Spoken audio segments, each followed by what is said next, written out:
Ang report ni Edniel, ang Department of Public Works and Highways savings gagamitin sa bagong pumping stations at wish list ng mga LGU. Ang detalye balita mo, RH52, Edniel Parosa. Edniel.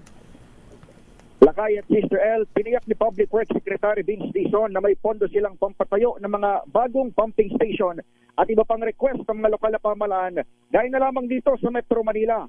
Ito'y kahit pat pinapyas ng kagawaran ng 255 billion peso budget ito para sa local flood control programs ng 2026. Sa gitna nga ng mga isyu ng irregularidad ngayong taon, sa Abus interview dito sa lungsod ng San Juan, sinabi ni Dizon na huhugutin nila sa savings ng 2025 ang ipampapagawa sa wishlist ng mga LGU.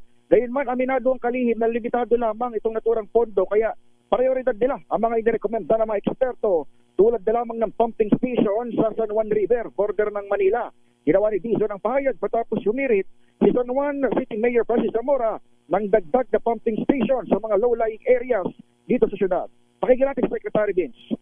Yung itong pumping station ng San Juan, pa-fund natin with savings from 2025. No? So kahit na walang pondo muna tayo sa 2026 for locally funded flood control, magagamit natin yung mga naipon natin pondo ng nakaraan itong 2025 para dito. So, limitado yan, pero pa-prioritize natin and definitely yung San Juan.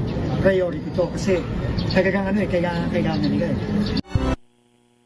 Ang tinig ni Secretary Vince Dizon. Ako si Edniel Parosa, nag-uulat para sa DZRH. Una sa Pilipinas, una sa Pilipino. Maraming salamat, Edniel, at